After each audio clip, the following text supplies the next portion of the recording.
something called the Monroe Doctrine. Are you suggesting that the 200-year-old doctrine has ended, that the sphere of influence that the US said it also sort of has, first of all, I don't think doesn't exist anymore? Because let's imagine for a second that missiles were positioned, Russian or Chinese missiles were placed in Cuba or Mexico or Venezuela.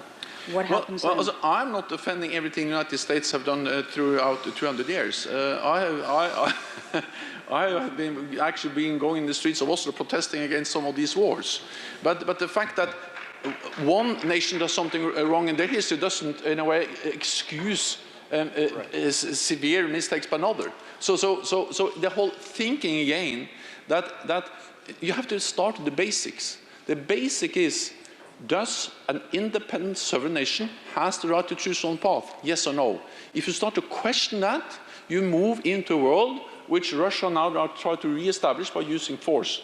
The Ukrainians are standing up against that. They deserve our support. We are supporting them, and it's really impressive to see the strength and the courage they are now demonstrating in the fight against this. Briefly before I move on, Sorry? Secretary General, briefly before I move on, what is the price of peace for you? As Secretary General of NATO, I know you don't hold all the decisions in your hand, but would you be willing to pay a small price by suggesting that NATO should not expand eastward, of course?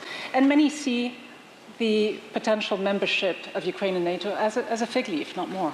Are you willing to state that NATO should not expand any further? So first of all, it is for Ukraine to decide, and I respect their decision whenever it's whether it's to join or not to join. Second, what Russia has proposed in the legally binding draft agreement for NATO is that we should sign an agreement with them stopping any further enlargement of NATO.